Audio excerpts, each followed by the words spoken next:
designed by the Big 12 to dispense justice tonight inside the Huntsman Center. Only 3 games remain for Utah before conference play commences on New Year's Eve in Waco. And Utah has the ball first tonight. The Utes, the best facilitating team in the country, averaging more than 20 assists per game, but Shot of Jumps turns it over. And here comes Radford with the early takeaway. After getting off to that bad start a week ago, that's not exactly what they wanted out of their first possession, was a turnover and not even getting a shot off. Josiah Harris on the offensive glass had it for a moment. Ezra Asar on the move, and he loses the handle on the way up. But a whistle and a foul called. Ezra Asar, one of the nation's best at getting to the free throw line, averaging almost 9 fouls drawn per 40 minutes. And he joins Miro Little, Mike Shot of Jumps, Lawson Lovering, and Gabe Madsen, the Big 12's best three-point shooter. And the starting 5 for Utah. Already an early substitution for Radford as they bring Truth Harris off the bench. And this is a Radford team, Coach. They go about 11, 12 deep at times. Well, they've had 7 different starters. 9 guys average double-digit minutes. And Coach Nichols will run them in and out of there pretty quick. I watched their game on tape against Bucknell, the win they had earlier in the week, coming in overtime. And you've got to be on your toes if you're Utah to figure out who you're guarding, because if you're not careful, they'll run 2 or 3 subs in. You won't be matched up very well. Asar misses both at the free throw line. Not all the starters still on the floor for Radford, but there was the starting 5 for the Highlanders. Nice rebound by Sharav Jumps. This Radford team, very good offensive rebounding team. They average 14 offensive rebounds a game. They are +8 in the rebound department, so the Utes will have to pay attention to what they're doing in and around the rim. Lovering's hook shot rolls off, and we're still scoreless more than a minute in. Radford winners of 5 straight. An overtime victory 6 nights ago at home against the Bucknell Bison in their most recent game. Nice backdoor cut, but a rejection from Lovering underneath as he turned aside Brandon Macklin. That's what you call the long arm of the law there. 7'1" with long arms is Lovering, a legitimate rim protector, and that is great news for the Utes there, getting Sharav Jumps off the tee a little bit. He had his first scoreless game last Saturday night against St. Mary's. They only played 7 minutes in that contest, only attempted 1 shot from the field, and had only scored a combined 6 points over Utah's last 3 games. Boy, shooting it off with that 3 of 7, his last 17 in those 3 games where he had trouble scoring. Truth Harris hits from the outside for Radford. It was just 2 of 16 from the field in that Bucknell game on Sunday. Well, he had come off 3 straight double-digit games where he was averaging 14 points, and he couldn't buy a basket against Bucknell. Moss's attempt horseshoes off the cylinder. Madsen loses the handle. And last touched by Radford. Going to stay here with 24 to shoot. So a slow start for Utah on this end. A couple of early turnovers. They've gone 1 of their first 2 from the field. And Craig Smith not wasting any time, going to some substitutes as Mason Madsen has checked in, along with Caleb Lohner, who made his Utah debut a week ago against St. Mary's. Hunter Erickson is also in the game for the Utes. Caleb Lohner had a huge impact, especially in the second half against St. Mary's. 8 points, 5 rebounds. 2 of those were offensive rebounds. Lohner across the lane to Lovering, and they'll count it plus a foul. So the 2 bigs hook up in the low post. Lohner dishing out an early assist off the bench. Yeah, what a great pass here by Lohner out of that double team, and a great finish by the 7'1" Lawson Lovering, who has had his own impact, playing just his 4th game now. He's a leading rebounder on the team and leading field goal percentage guy. Real interesting stat on him. He has 23 rebounds. 15 of them are offensive rebounds. I'm talking about Lawson Lovering. That's averaging 5 offensive rebounds a game. If he does that the rest of the year, he'll be one of the best offensive rebounders in the entire nation. Early 4-3 lead for the Utes. And a foul away from the basketball on Radford as Truth Harris picks up his first. Jonas Suryaudis seeing some early minutes for Radford, along with TJ Neesmith. Well, you have to look up every other possession to see if Radford has made changes. You know, when I was playing a team like this as a head coach, I would practice that through the week. We'd do a simulated scrimmage, and I'd have an assistant coach run 3 or 4 subs in at a time so guys could communicate on who they're guarding, because it is a challenge when a team substitutes this much. Madsen fires away. Misses his first attempt off the heel. And Sir Utes able to save it in front of the Radford bench. Tony Fielder now running the point. Usually Radford would play with 3 bigs and 2 wings, almost not a pure point guard, but when Fielder's in there, they play a little bit smaller. Foul on the floor before the Jarvis Moss shot attempt. And it's been a big breakout season for the senior from Concord, North Carolina, who spent 2 years at Stanford and played a game here inside Huntsman Center a couple years ago as a sophomore for the Cardinal.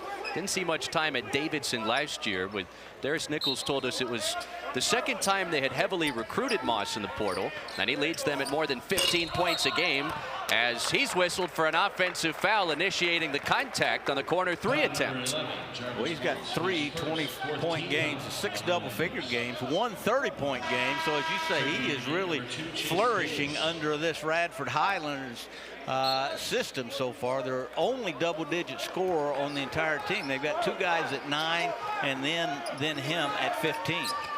Moss missing his first 3 attempts as he heads to the bench.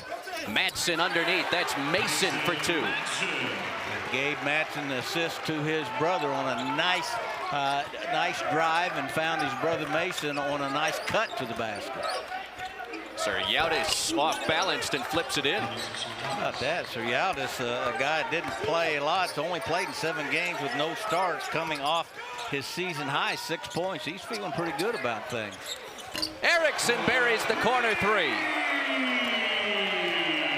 Erickson, kind of the super 6th man on this team, played all 37 games last year, and I've called him time and time again a star role player on this team. Does so many things that doesn't show up on the stat line. Neesmith spinning inside, powers it up and missed it. Madsen rhythm 3. Yes, sir. And a very simple but appropriate pass by Lauder, and Madsen caught it in stride, as you said, and rhythmed right up into that 3. His brother Gabe leads the Big 12 in made 3s, and he is 5th in the Big 12 in made 3s. 6 quick ones for the Utes as Felder misfires, and a long rebound carobs out to Gabe Madsen. That's good defense by Gabe. Mason Madsen there, hand up, contesting that shot. It's Mason with a heat check. Off the side of the iron. Lohner trying to chase it down. He does, and he throws it off the lower half of Sir Utes. Oh, the tight end runs it down in the corner, and Utah will keep it when we return. Electric start for the Utes at home. 12-5 over Radford at our first stoppage, 5 minutes in.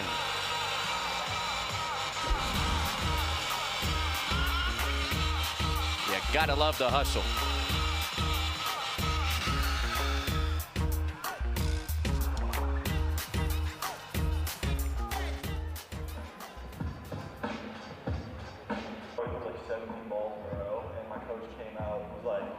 Four catches for Kyle Whittingham's Utah Utes this fall. All of not too bad. And now in his 2nd game with Craig Smith, triple in a Utah uniform.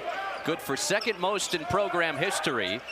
And in the blink of an eye, Utah has ballooned this lead to double figures with a 13-2 stretch. Well, they've come out with a little bit of the eye of the tiger, both ends of the court there, and a nice turnaround jump shot by the starter, Ibu Yamazaki, who is coming off a career high in minutes, 37 in their last game. Yamazaki from Matsudo in Japan, as Utah has a takeaway. Madsen pulls the trigger. Misses this one wide to the right. And controlled by Radford. Highlanders, this is their 3rd power conference game. Their lone 2 defeats on the season at the hands of ACC opponents. Lost on opening night at Pitt and late last month to Clemson. A pair of teams that at one point or another have been in the AP top 25 this season. Macklin as you mentioned, at 9-2, it's their best start in 36 years. And it's hard for me to believe at 9-2, they're picked 7th in the 9-team Big South.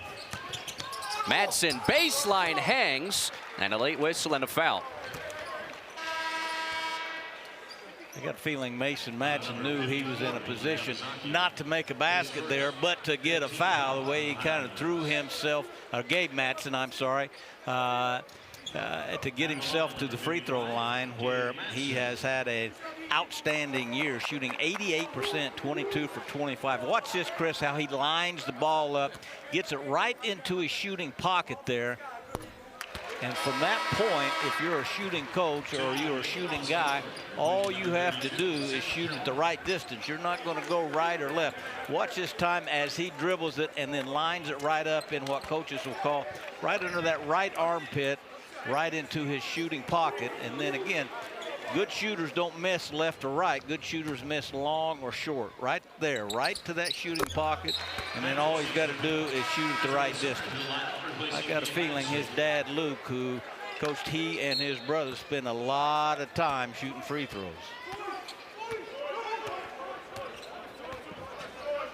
Well, Madsen exits with 5 points. His brother Mason has also chipped in with 5 early points off the bench. Radford just 3 of 10 to lift the lid off this game on this end.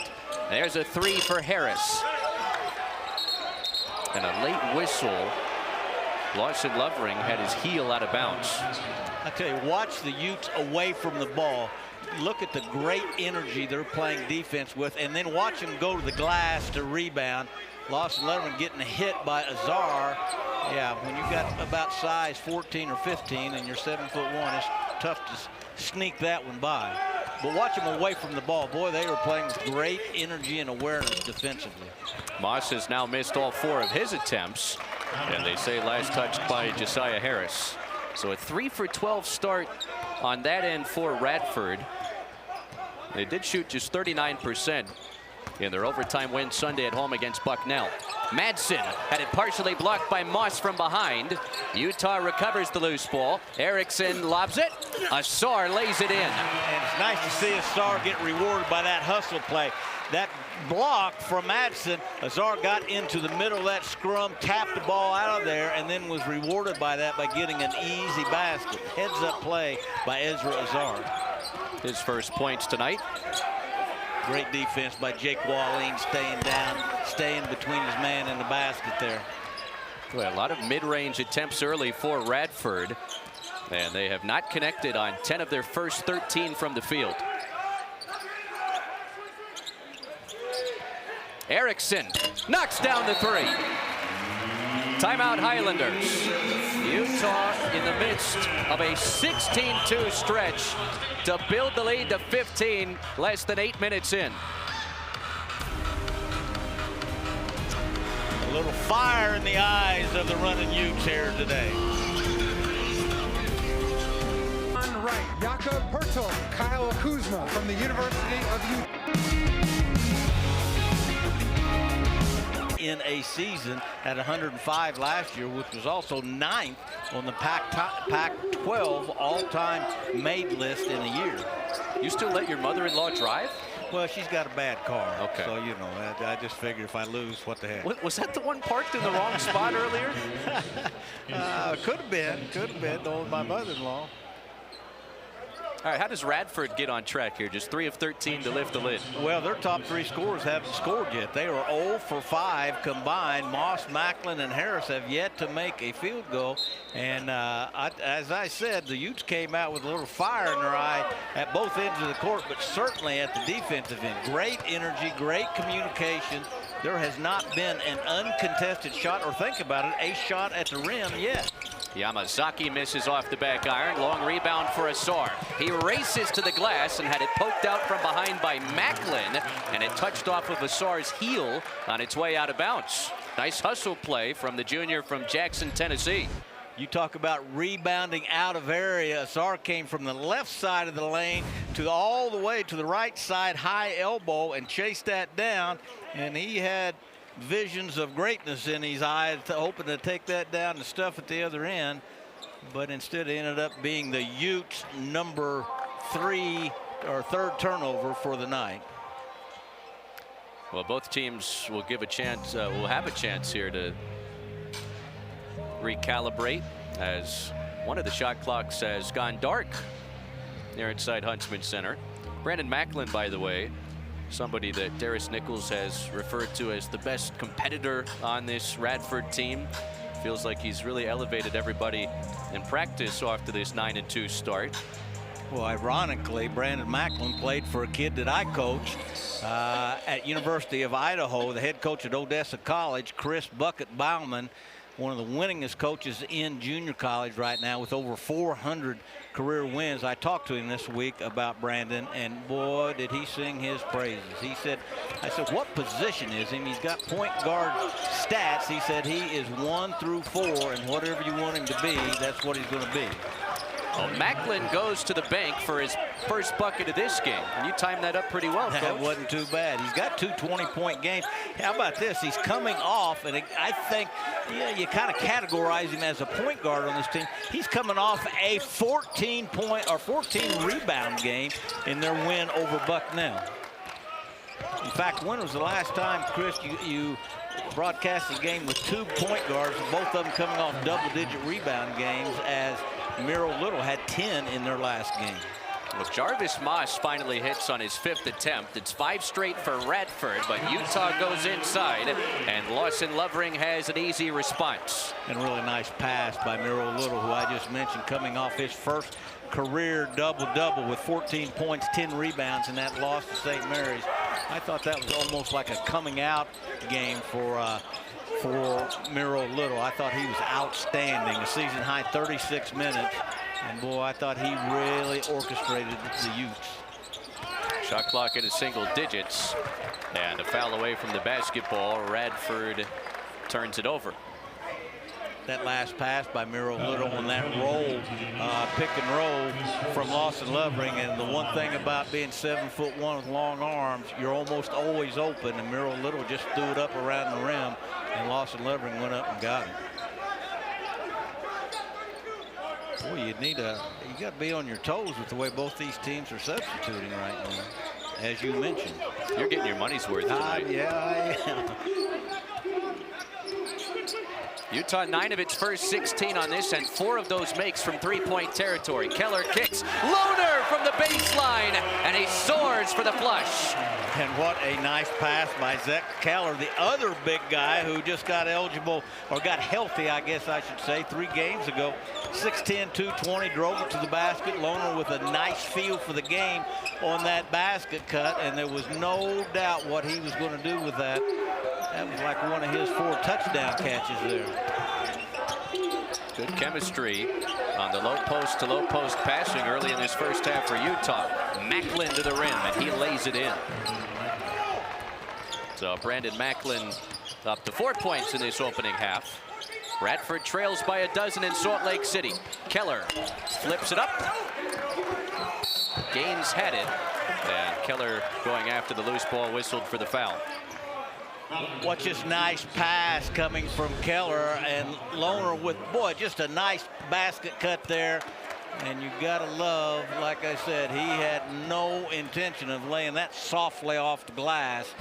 He threw that down with a vengeance.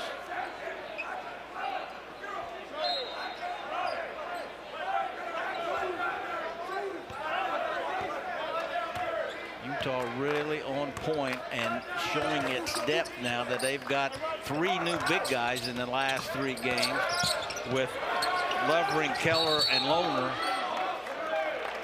Going to jump ball, possession arrow keeps it with Radford. 16 to shoot for the Highlanders. Radford, a team through their first 11 games, 10 times their bench has produced 24 or more points. But right now, Utah, half of their 26 have come from the bench. Well, it's been a very interesting year and very tough, I think, for Craig Smith to manage. For 5 games, they didn't have their main 2 big guys, Lovering and Keller, healthy. So they played one way for 5 games. Then they get Keller and Lovering eligible for 2 games, are healthy. And then Caleb Lohner comes in after that. So now in their 8th game, they're playing a whole new rotation and kind of a new way, so to speak. And that's got to be challenging for Craig Smith. Although he's very happy he's got all of his guys intact now. Miro Little finds Keller, partially blocked, but a late whistle and a foul on Radford will send the Wake Forest transfer to the stripe. Miro Little, the youngest guy on the Finnish national team, comes from a big basketball family. His mom and dad both played college basketball in New York, and he's got a real feel for putting that ball up around the rim for those big guys. In 8 games, he's had 5 or more assists in all but 1 game. And in that game, he had 4. His season high is 8. So as I mentioned earlier, I thought that last game, he really kind of came of age, where he had 36 minutes, 14 points, and 10 rebounds. That 10 rebounds is his second double-digit rebound game of the year, but his first double-double. He just keeps getting better. I had the first game November 5th, and he's gotten better, in my mind, every game he's played. Zach Keller, just his 4th game back from an injury that sidelined him the first month of the season. Appeared in 27 games, 8 starts at Wake Forest last year for the Highlands Ranch, Colorado native. And he puts Utah up 11. He was a 5A player of the year coming out of high school, very highly recruited. And Craig Smith was real excited about picking him up. He can shoot it too. He hadn't shown that yet, but at 6'10", he shoots it easy from the 3-point line. Xavier Foster getting some run for just the 2nd time this season. SMU transfer late in the clock. Moss has to hoist and puts it in. An answered prayer as Jarvis Moss drills his 2nd triple. Boy, and I thought Zach Keller did everything he could. He was on Moss like freckles on a redhead there, and Moss at 6'4" just jumped up and knocked that down. That good offense beats good defense every time. Utah recovers the deflection. Madsen hoists. Missed it off the heel. Keller on the offensive glass. Madsen tries again and missed again. Wallin grabs a 3rd effort. Little drives. A lot of contact. It's knocked into the backcourt. Macklin racing to the hole, and he scores. Nice finish by Macklin there after that no call down at the offensive end. Wallin could not convert on a good pass from Madsen. Jake Wallin really runs the court. He's at 6'10". He's actually a small forward. He still leads this team in steals after starting the first 5 games and then having to go to the bench when Lawson Lovering became eligible. Boy, he gives them experience and a lot of energy off the bench. Jarvis Moss hits the deep 3, and Radford is within 3. Wow, that was quite the run there in about 5 minutes. Utah was just about ready to double them up, and just quicker than a knife fight in the phone booth. Here is the Highlanders knocking on the door. A 12-1 run put together by 9-2 Radford. And they've held Utah without a make from the field the last 3.5 minutes. Fans inside Huntsman thought a whistle should have blown. Instead, Radford very much alive in Salt Lake City.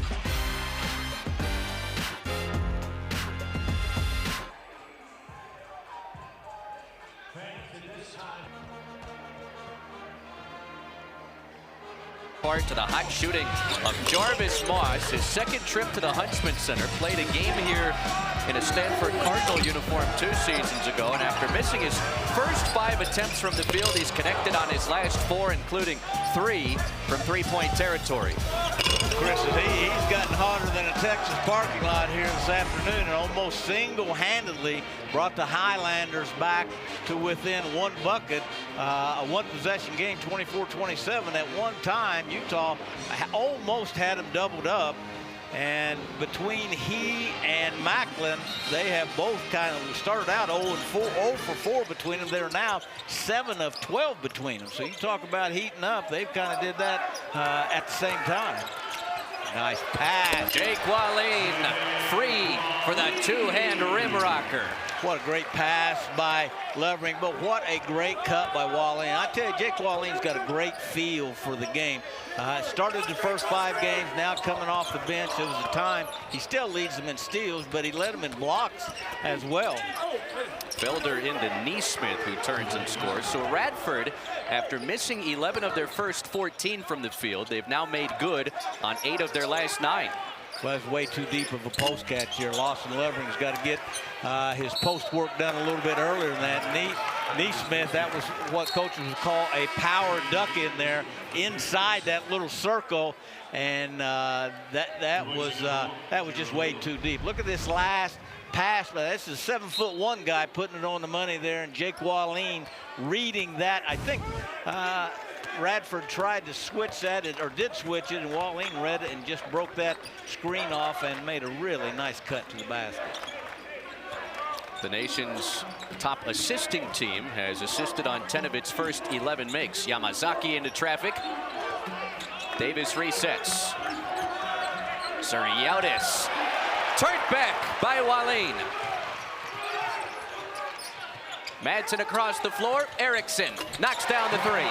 His third three. 3 or 3 from the three-point line is the super sub, Hunter Erickson, the star role player, as I say 2 or 3 times every game. He just does what do you need, that's what he does. Knocked down 30 of those last season. 11 makes now this year. And a foul in the low post on Lawson Lovering. Got tangled up with T.J. Neesmith. So, Coach, this is how defense leads to offense. Jake Wallin with a great block there. He actually leads the team in blocks at 7. And as you said, defense, then comes early offense. I love the way Hunter Erickson got down, got towed the line, got his footwork done early. When that ball hit his hands, he was ready to shoot it. Isaiah Gaines fouled by Wallin on what Utah thought was another clean block. Now I'm going to be a little bit critical here. That pass should never come in there. Mason Madsen, and I don't exactly know Coach Smith's philosophy on that, but Mason Madsen, if he's at that hard 45-degree angle with active hands, that takes that whole backside away. You should never give that up if you are in that position. They may have, by virtue of the scouting report, been playing him a little different there. But anytime you see a ball come in on that weak side like that, or that backside, you can prevent that if you were in the right position guarding the out-of-bound guy. Isaiah Gaines, a transfer from Florida Atlantic, was on that Final Four team with the Owls 2 seasons ago. And it's a coaching connection that helped him land at Radford. Darius Nichols was an assistant with Dusty May, who's now Michigan's head coach, previously at Florida when Mike White was with the Gators. So those two got on the phone when Gaines hit the transfer portal and Dusty took the job in Ann Arbor.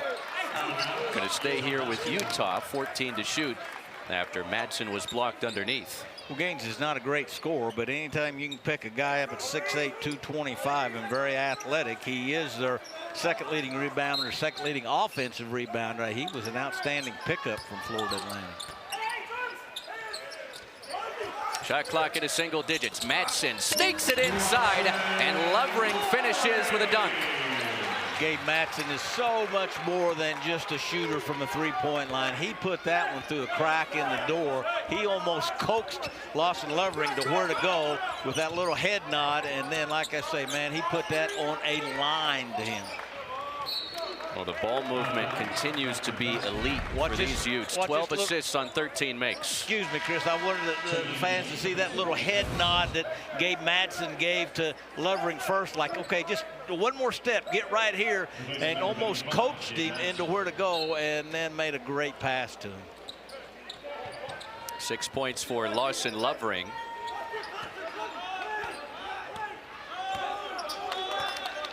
Late in the clock here for Radford. Macklin corkscrews, patience. Couldn't flutter it in. Harris on the offensive glass has the stick back. Josiah Harris, their second leading scorer and leading rebounder, leading offensive rebounder. Made a nice, went up in almost a crowd there and got that one. Oh, this time Lovering has it knocked away. Good offside defense there. And Macklin created the turnover. Truth Harris and Josiah Harris sharing the floor right now for Radford. This is Josiah missing the follow-away shot. Josiah Harris 2 games ago against North Carolina Central had a monster game. 16 points, 16 rebounds, which is a whole bunch of rebounds. But he just got that last offensive rebound and made a believer out of me. Gaines. And a foul on. Well, 2 years ago, they went 21-15. Last year, they slipped to one game under 500, but he's done a nice job for the Highlanders. Utah basketball out of the timeout. Lovering ducks inside, and it rolls in.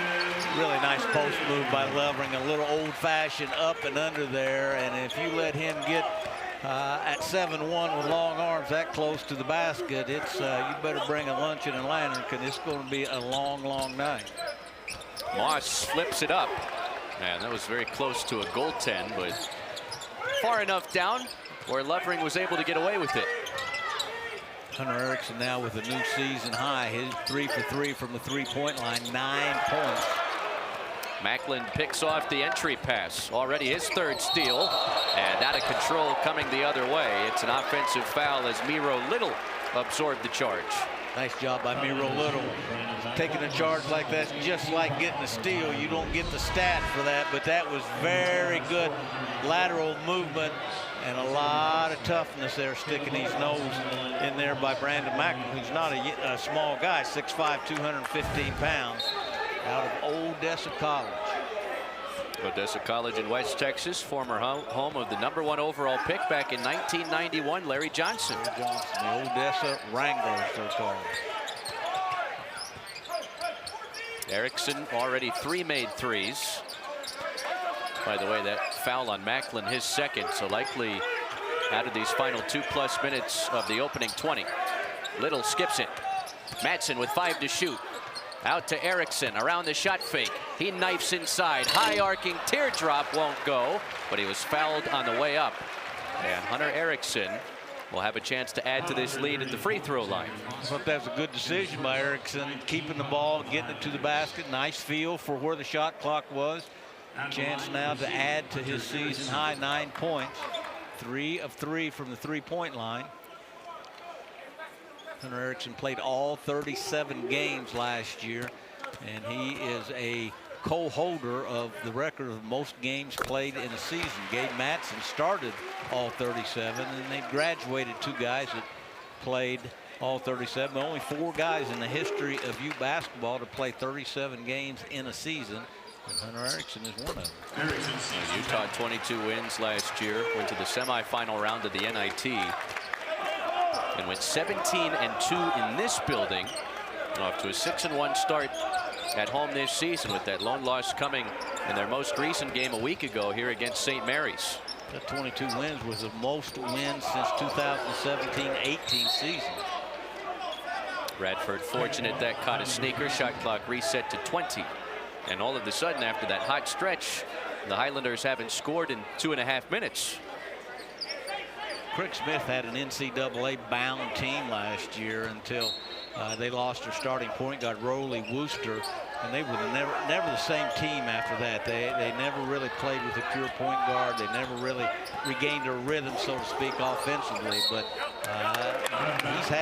he's really had some buzzard luck. I'm talking about Craig Smith with injuries since he's been here at Utah. Just as they started this year with both Lovering and Keller out for the first 5 games. That was the 8th Highlander turnover in the third in the last 2.5 minutes. Utah near 50% from the field this opening half. 5 makes from 3-point territory. Little skips it. Lovering to the rim, tried to throw it in, and instead he loses the handle. Lost it on the way up. Utah playing small now with 2 big guys and 3 small guys along the perimeter. A lineup that I have not really seen much this year, if any at all. Harris picked up by Erickson. Finds Josiah Harris, and he's rejected by Lovering.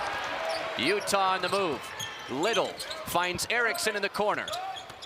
Now Madsen on a drive to the rack and has it ripped away by Josiah Harris. Teams just exchanging blocks there. I tell you, there's a reason Radford is 9-2. They've got no quit in them. They're a nice team with good size, good athleticism. But they have not been taking care of the basketball. Alley-oop, and Lohner could not finish it. Erickson gets it back. A little easier this time for the tight end, plus the foul. Really nice pump fake after he missed that dunk. A pump fake got his guy up in the air. What I like about this, the Utes never lost their concentration there. Hunter Erickson, such an impact there. Watch him come all the way from out of bounds back to get the ball, and then the little flip pass there. As I said, Hunter Erickson is one of those guys. What do you need today, Coach? I'll do it for you. He is just has such an impact on this team. That's the reason he's on the floor right now. As I say, playing a smaller lineup with Gabe Madsen, Erickson, Miro Little at the point, and then Louder. If you could call that small, Louder and Lawson Lovering, but 3 guards and 2 bigs. Well, Utah opens their Big 12 season New Year's Eve with an afternoon tilt in Waco against Scott Drew's Baylor Bears, and it will be a return for Lawson Lovering and Miro Little, who spent last season in Baylor. About 11 seconds separate the big clock and the small clock. Utah back up 11. Moss with 5 to shoot. Neesmith sets the screen. Moss rolling to the cup, off balance, flip, and it finds the bottom of the net. What a great shot by Moss, almost a running hook shot, and that was over Lawson Lovering, who's 7-1. Little across the floor, and Lohner did not get off the attempt in time. Jarvis Moss closes the open with 11 points, is out there to open the second half. Gabe Madsen really struggled that first half. Only 1 of 9 from the field, 1 of 6 from the 3-point line. He did lead them with 4 assists, though. Lovering goes high off the window for the first points of the second half. I like the way they went inside on their first possession. What a nice shot by Lovering with his left hand. Keep in mind, he's right-handed, and that was not right around the basket. I mean, that was really a nice left-handed shot. Jarvis Moss picks up where he left off. Now a game-high 15 points. Lovering, the second Ute, into double figures. He's got 10. Little kicks. Madsen corkscrews. Back to Lovering in the low post. Backing in Harris. Little falling away and hits the jump shot. By Little there, kind of looking to pass. No one open at 6'4". When he gets to the paint, it's easy for him to shoot it over the defense. He helped himself a little bit with that step back. Only 0 for 1 with no points in that first half, coming off his first career double-double. Moss had it ripped away, and a late whistle for a reach-in foul. It's on Lawson Lovering. Watch this last bucket by Miro Little. He gets it to the paint, looks to pass, looks the defense away a little bit, step back to his left, and again, a 6'4". When he gets it to the paint, he can jump up and shoot it over you and make plays there. Inbound to Macklin. Erickson got hit in the face. And I don't know if that was Moss coming off of that double, kind of a double staggering up screen, but Erickson took one right in the chops right there. From Macklin. And I don't think that was intentional. I think Macklin just kind of did the old, what they call swim move, and kind of swung his arms over his arms. Take a look at the but I think that's going to be a foul, probably. Bird Smith, Chance Moore, D.G. Nelson, your officials tonight. If I were guessing, I think that's going to be a personal foul, but not a flagrant 1 foul.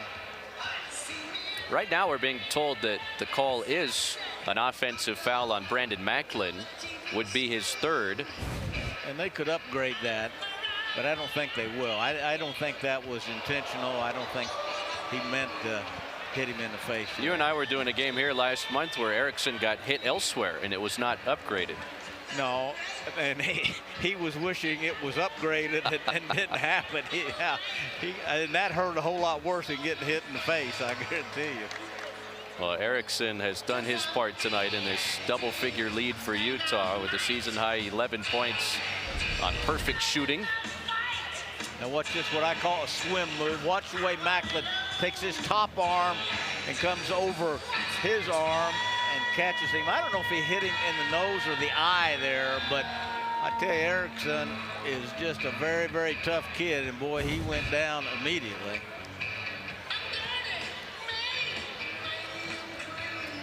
Either that or he deserves an Oscar for that act, but I think he got hit maybe in the eye. Maybe, I don't know. see what the officials have to say here. After review, we're upgrading the play to foul. They did upgrade it to a flagrant 1 foul. Utah will go to the free throw line and I think shoot 2 and then get the ball out of bounds. And Erickson will have a chance to add to his season high at the free throw stripe, where he's 2 for 2 tonight. I'm sorry, just 1 shot, not 2, as Brett Smith corrected me, the official. Well, I guess it is 2. Maybe he didn't know. Maybe he was saying flagrant 1, not flagrant 2. That must have been what he was saying. Or he was ordering a beer from the beer vendor behind me. I'll just take 1, I guess. But why not add a second? Yeah, I guess he confused me on that, but I think that's the correct call, obviously. Utah balloons this lead back to a baker's dozen. They led by as many as 15 in that opening half.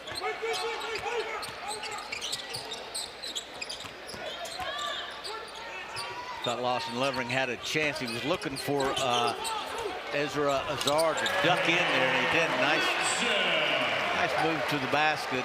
Gabe Madsen, who struggled to make jump shots, so he put his head down and just drove that to the basket. And speaking of size in the paint, he's 6'6". He's no shrinking violet when he gets it to the paint himself.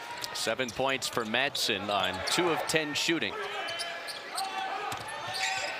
Utah back to that smallish lineup that they had in the first half with Little, Erickson, Madsen, and 2 bigs. Moss with a hand in his face, Wow. puts it in again.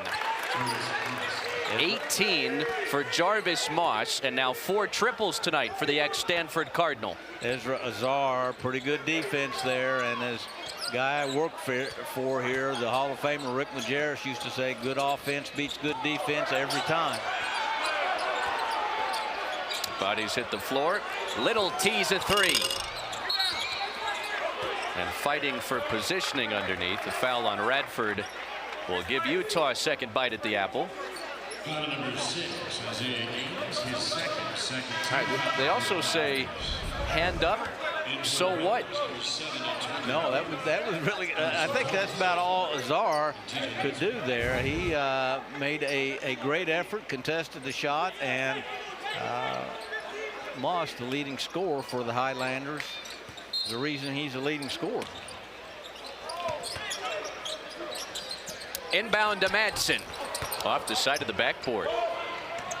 1 of 7 from back there now for the best 3-point shooter and scorer in the Big 12. And he's usually really good going to his right like that. And boy, he missed that one badly. Sorry, Utes misses underneath.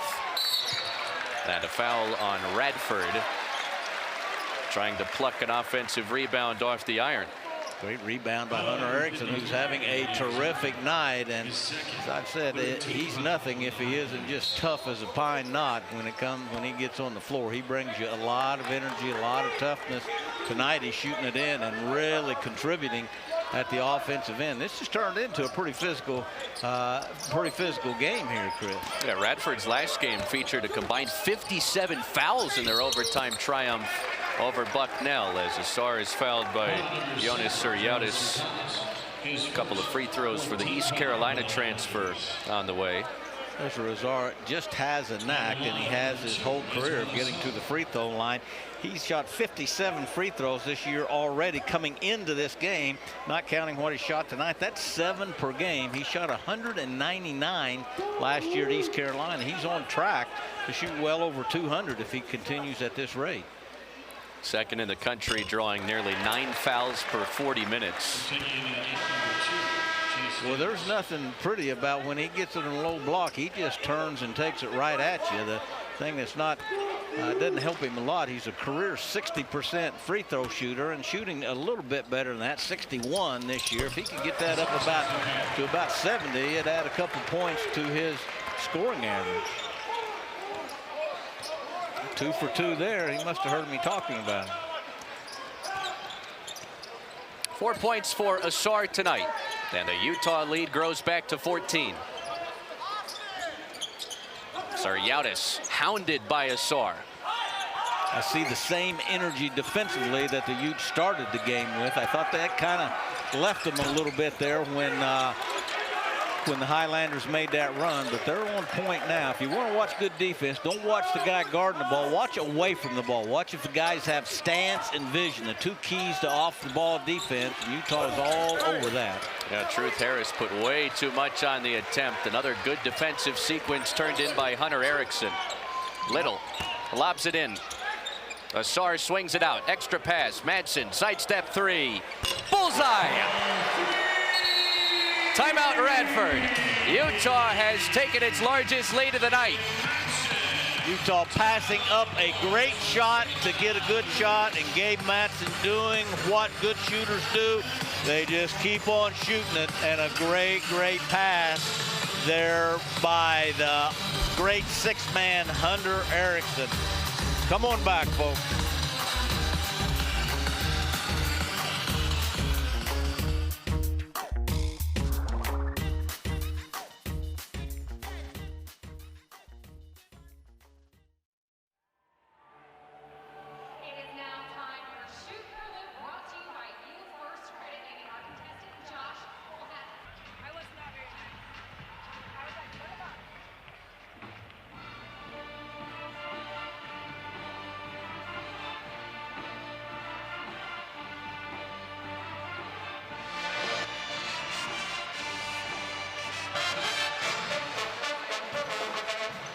Basketball season in the Big 12 just around the corner for the Runnin' Utes. Catch all 10 Runnin' Utes games at the Huntsman Center for just $120 in the Upper Bowl. Get single game or the Big 12 conference plan at utahtickets.com.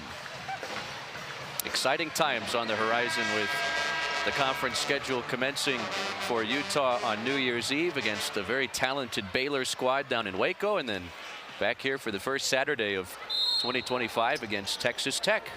Well, there's going to be some great basketball teams coming in. Last year, the Big 12 sent 8 teams to the NCAA tournament, Chris, and many people called it the best basketball league in the nation, and you won't get a whole lot of argument out of me on that one. It probably got better with the additions over the summertime. Late in the clock here for Radford. Gaines spins and took an extra step. 11th Radford turnover, and Utah will have it when we return. Utes up 17 on their home. Community deserves legendary care. Yeah, it's just thinking about that gives me a little goosebumps. It's the energy that gives. Take on a mountain.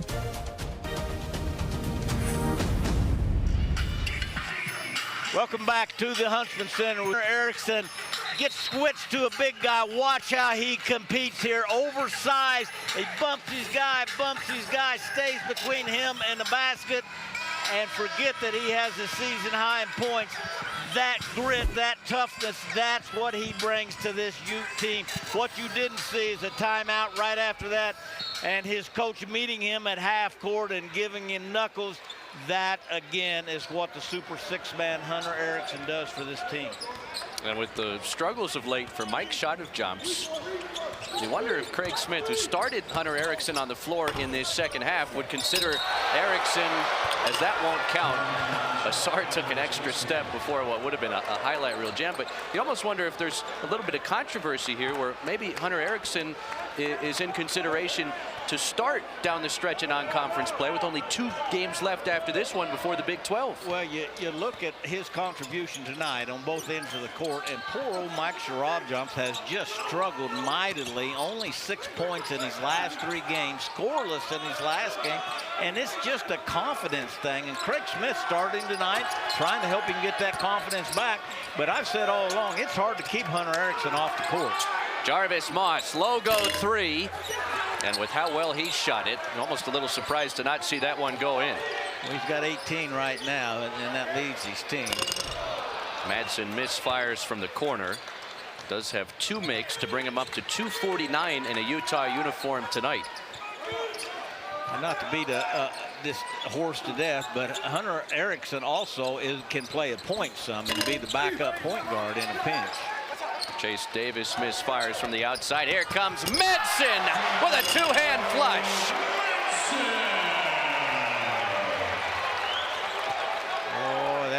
end to end, and he threw that one down. Of course, Gabe Madsen is a good athlete, and he's 6'6", so that shouldn't surprise anybody. Madsen has a dozen. It's a 13-3 run for Utah as T.J. Neesmith gets on the board with his first points. Now, I've bragged on him all night, Hunter Erickson I'm talking about, but that was his mistake defensively. He was too close to his man away from the ball and should have been there to pick up that roll.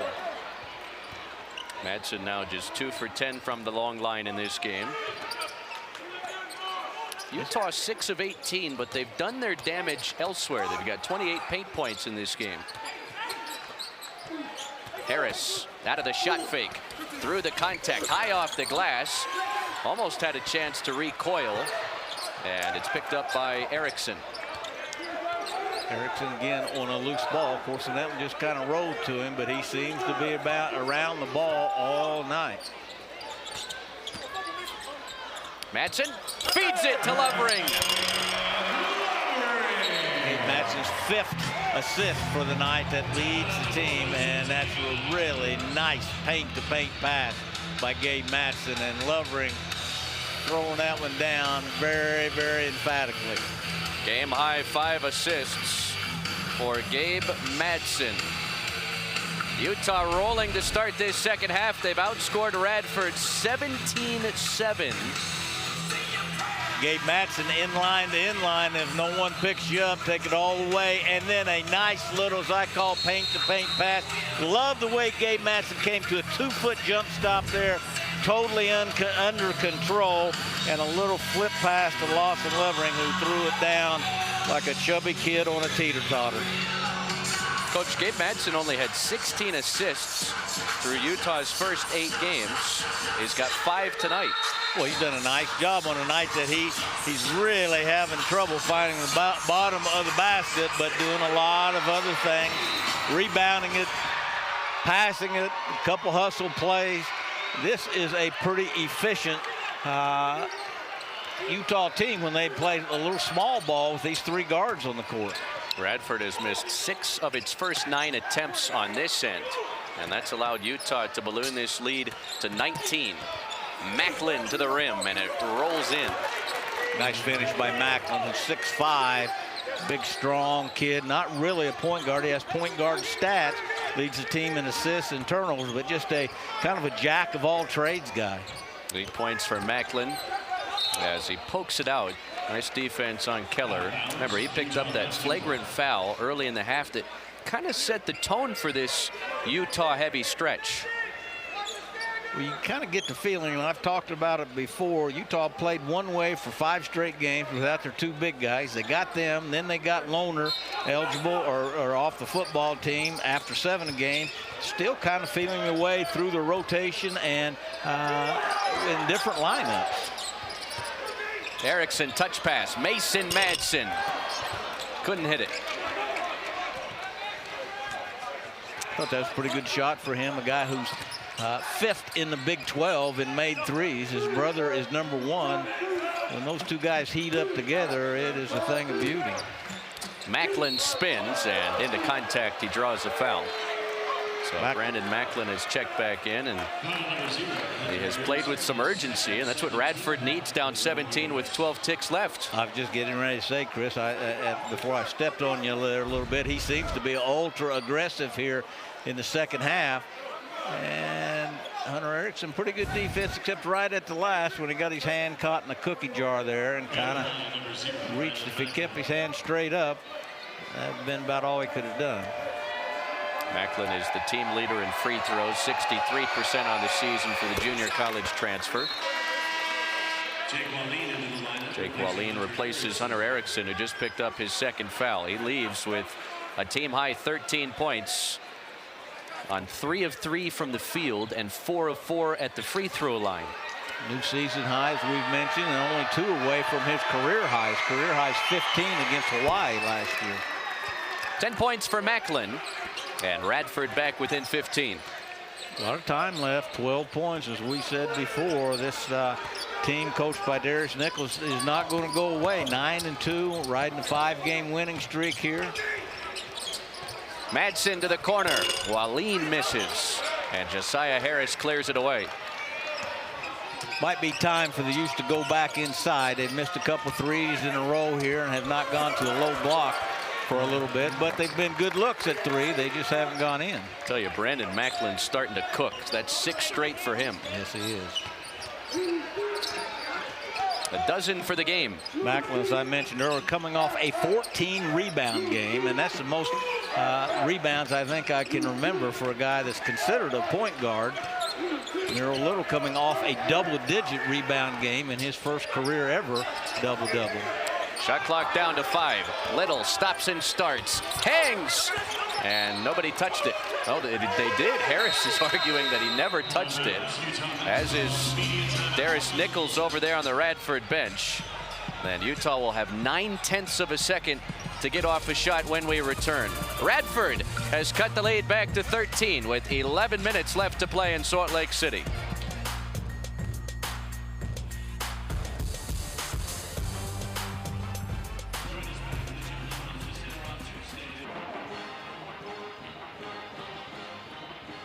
Bottom there in terms of record. I think the Wildcats will have something to say about that by the time the Big 12 schedule commences. Yeah, I don't think I would bet that they're going to finish last in the Big 12. That they're 4 and 5. They've lost a couple close ones, and they've played a really, really good schedule as well. They lost to UCLA today on a neutral floor in Phoenix. Good to see both of those programs continue. It's been a great Pac-12 rivalry in previous years. Little could not grasp the miss from Macklin. Going to stay here with Radford. And again, these are the best records. Iowa State had a nice win in the Cy-Hawk rivalry game the other night. Arizona State, Bobby Hurley's team, off to a nice start. A little surprised that Houston is 6-3 team. And a lot of polls were picked to win the Big 12. And again, they've played a pretty good schedule, but I guarantee Kelvin Sampson is on them pretty tough there in Houston, and they'll be very competitive once it gets conference time. Macklin feeds it inside, and Foster somehow massages it in. That's a very accurate description. Massages it in. That was kind of like a triple pump there almost. Hunter Erickson back in the game. Keller spoon feeds Wallane. Down the lane, high off the glass, and a foul called. And if that's on Macklin, it's his 4th. It is. It's a big storyline here as Radford tries to claw back into this game with 10 minutes left. Well, Macklin and Moss, 18 and 12, 30 points between them, and that would be a huge loss if Macklin has to go to the bench. Jake Wallane, a nice move there, kind of a sweeping left-hand hook there. Jake Wallane didn't get extended minutes last year. Started the first 5 games.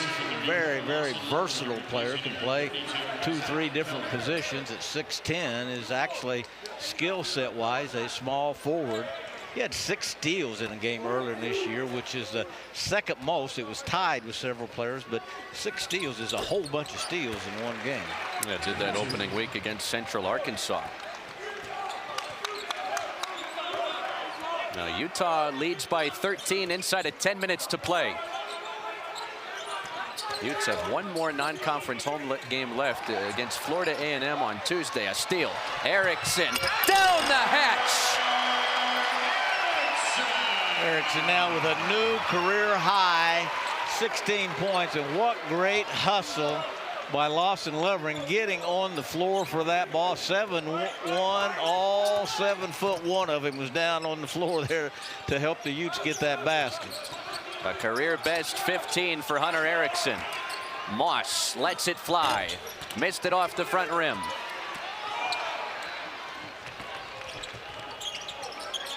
Erickson for 3. Yes, sir! That. How about Hunter Erickson? Have a night, kid. He's a perfect 4 for 4 from distance. 18 for Hunter Erickson.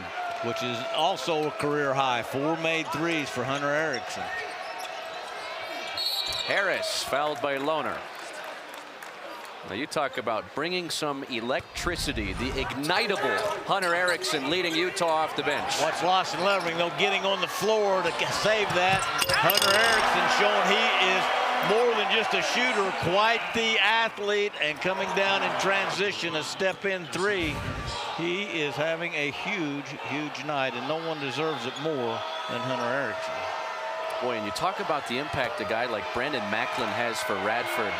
He sparked an 8-0 stretch to get this game close to within single digits, and Darius Nichols kind of echoing what we're about to talk about as he puts Macklin back in the game with his 4 fouls. He comes on out, and Utah strings together 7 straight points. It's as if they're all out of sorts with this guy out of the game. Well, he is definitely a glue guy. They're coming into this game the 3rd leading scorer. He was only a couple points behind Josiah Harris as their 2nd leading scorer, so he does an awfully lot for this team. And what he does the most, besides lead them in steals, assists, and 3rd leading scorer, is lead them in toughness.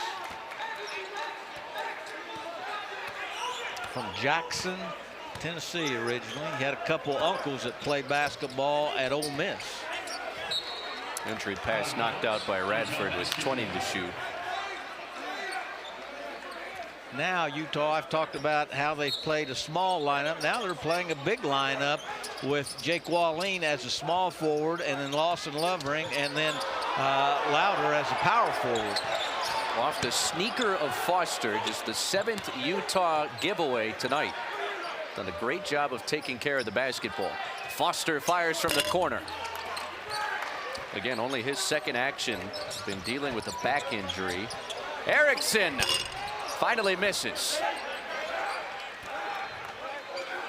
Foster spent the last 2 seasons at SMU, freshman year in the Big 12 at Iowa State. Really good defense by Jake Walleen guarding that dribble drive. Yamazaki fades, fires, and missed it.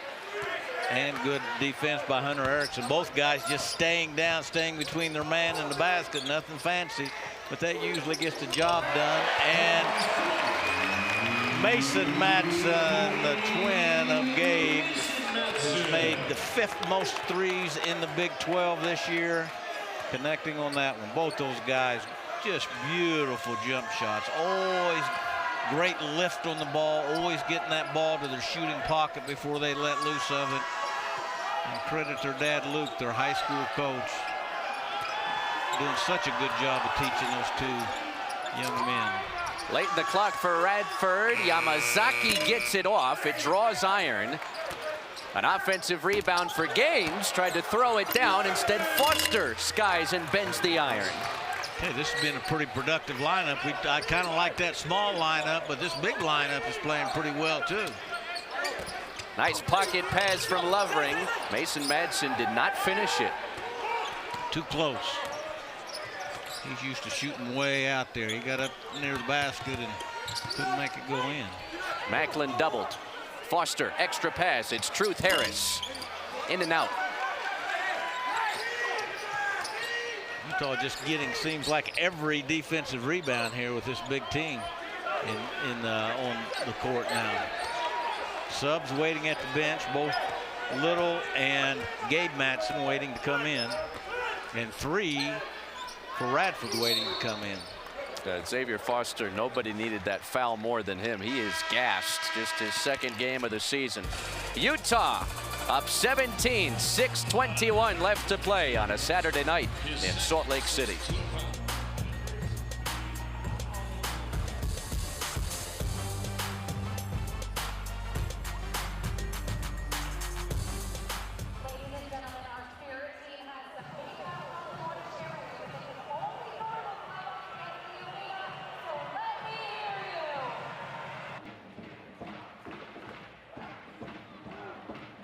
And the Utes only 7 turnovers. Gabe Madsen also with 4 rebounds. Utah trying to go for the jugular out of the timeout, and Walleen hammers it through.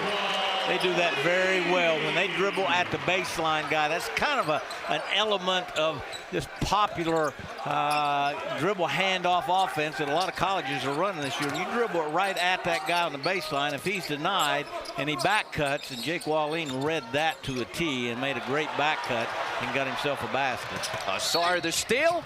Could not finish it, but fouled by Utes, who had turned it over. Ezra Asar, we mentioned, one of the best in the country at drawing fouls. And Utah, best in the country at setting up teammates for easy makes like that. Gabe Madsen, 6 assists. I was bragging on him, a season high 5. And again, that's kind of a principal element of that offense that many people are running this year, on a little dribble coming for a handoff. If you're denied, you read that and back cut, and no one has done that better than Jake Wallin. Ezra Asar sinks the first of 2 free throws. This is now Utah's largest lead of the night, inside of 6 minutes. Radford has had a couple stretches in this game where they've made you think that, boy, they're on the way back. But every time Radford has put together a run, Utah has responded. 63 free throws now for Ezra Asar this year, and that makes him 4 of 6 for the night. As I said, he has a real knack for getting himself to the free throw line. Of course, he's 6'9", 240 pounds. That's big enough to go bear hunting with a switch in most states around the country. Macklin lines up the 3 and connects. Had 6 threes in a game earlier this year at St. Francis. A multi-level scorer, up to 15 points for Radford. It's a corner 3, and Wallin can't cash in. Lovering to the floor. Possession arrow points the way of the Highlanders. About Lawson Lovering, the second time tonight, he's given it up and got on the floor. And I'm telling you, every coach in the stands, every coach watching applauds that, because that's contagious. You get down on the floor, especially your center, everyone else thinks, whoa, I need to get the next loose ball. That's just been terrific by him. Watch him here. Just a great effort by Lawson Lovering.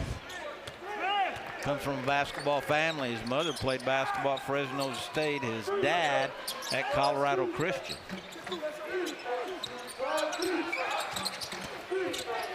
Harris on the escape dribble and gets knocked down and fouled.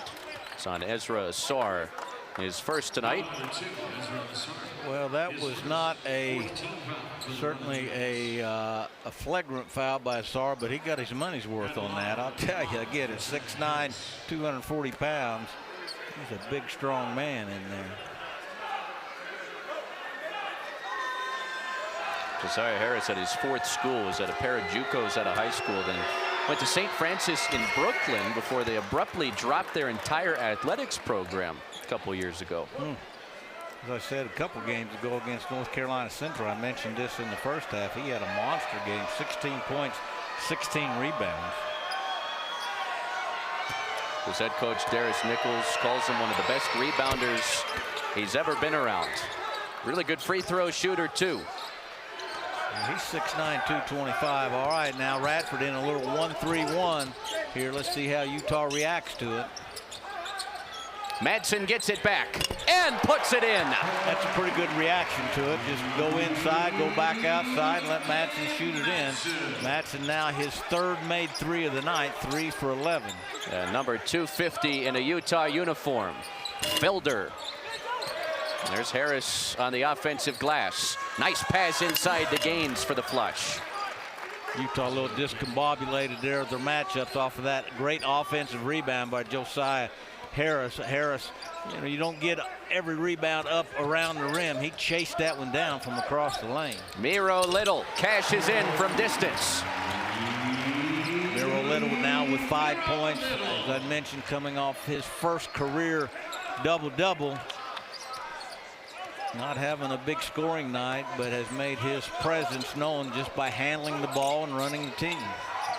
Macklin steps back. Missed it off the back iron, and Harris whistled for an over-the-back foul. Utah right around where they average from 3-point territory. Now 10 makes as a team, and back-to-back for Madsen and Little.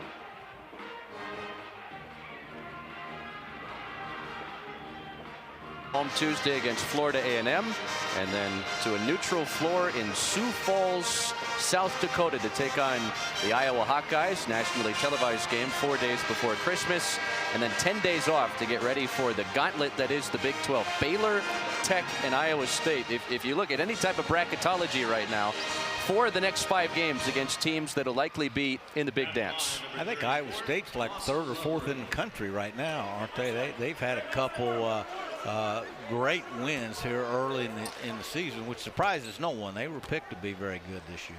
Yeah, their only loss in Maui in late November against an Auburn team that has only dropped 1 game at Cameron Indoor. And they just put a licking on Ohio State today. When I left the house to come here, they were up, I think, 22 at halftime over Ohio State. Auburn, Bruce Pearl's team coming out with a vengeance this year after they were upset by Yale in the round of 64 last season. But it's Tennessee atop the AP top 25, and they beat Illinois at the buzzer earlier today to stay perfect. Go Vols. Rick Barnes in that lockdown defense. He's done a great job there, just like he has everywhere, Rick Barnes has. All right, Utah up 20 here inside of 4 minutes. A nice bounce back for the Utes after suffering their first home loss a week ago against St. Mary's. Nice defense by Gabe Madsen. Terrific defense, staying between Macklin and the basket there. Truth Harris, contested 3. Grazes off the side of the iron. Macklin comes away with it. Gains into contact and fouled by Wallin. Watch Gabe Madsen on defense here. He is not just a shooter. Watch him 3 different times. He doesn't give up his stance as Macklin tries to back dribble, hesitation dribble. When guys stand up on that, that's when they get beat off the dribble. Madsen stayed in his stance on 3 different moves there. That was just outstanding. Well, the Florida Atlantic transfer misfires on the first of 2 free throws. Radford has 1 more game in the Mountain Time Zone. They'll visit Colorado State, squad that's been to the Big Dance each of the last 2 years out of the Mountain West on Tuesday. Coming 2,000 miles for this 2-game road trip from Radford in North Carolina. You know, it's a nice experience, actually. Going on the road is never a great experience, but being able to come out west, see Salt Lake City, to go to Colorado, that's something these kids will remember forever. And what I used to like as a player, when you go on the road, you usually eat pretty good. You know, when you're at home, sometimes those meals are not quite as plentiful. When you're on the road, the coaches make sure they feed the horses, so to speak. Salt Lake City's got some good eats. Erickson. Erickson's only 2nd miss of the night, 5 of 6 before that, 5 of 7 for the night, 4 of 6 from the 3-point line to lead his team with 18 points.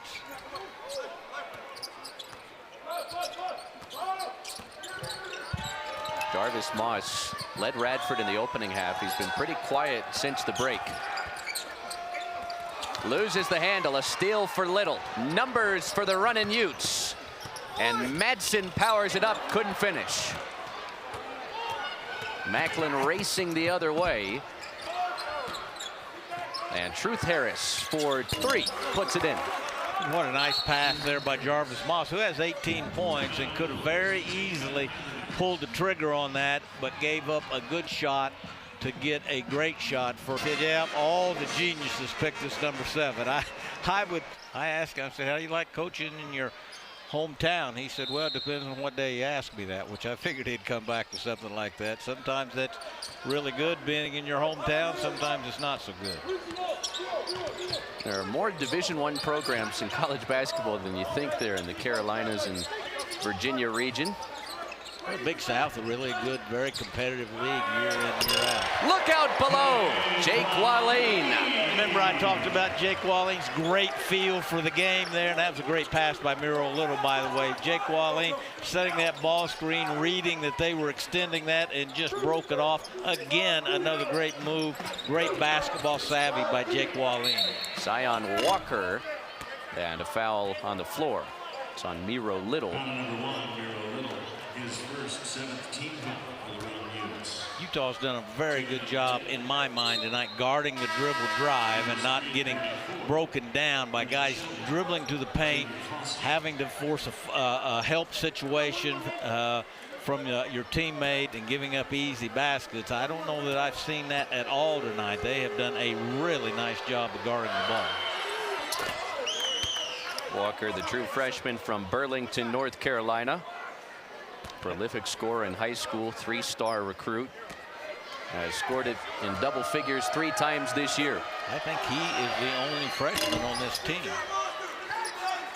Freshmen have kind of gone by the way of the unicorn with this transfer. The only one that sees time. Got some other guys that have not appeared in the game that are technically freshmen on the roster, but you're absolutely right, Coach. I mean, high school recruiting has gotten lower and lower on the priority list when you have junior college ready players, and obviously the transfer portal now is little is bumped. With junior college players being recruited has taken a pretty sizable hit in this transfer portal now. As I talked to a couple coaches last year, they say the very first priority when the season's over in terms of recruiting is re-recruiting your players. It's talking guys into staying and not going to the transfer portal. Then you go to the transfer portal.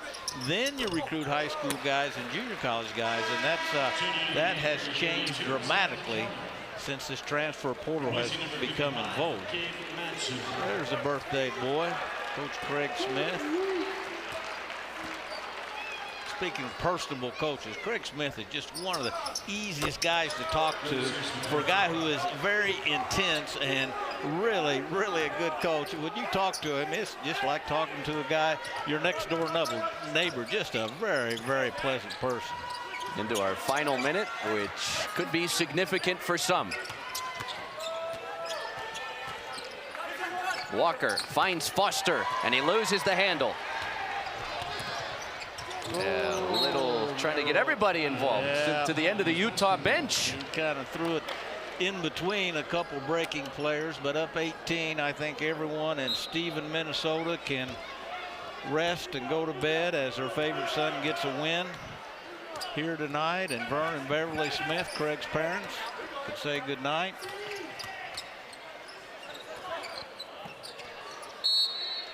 And last touched by Radford. So just a second and a half separates the game clock and the shot clock here.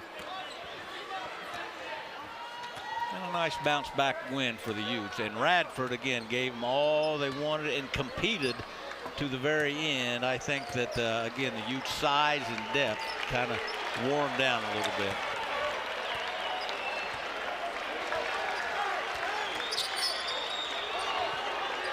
Craig Smith has told his guys not to attempt another shot, even though some folks wish they would. Well, that'll go down as a turnover, but the right thing to do. Well, that would have counted from Caleb Lohner. Craig Smith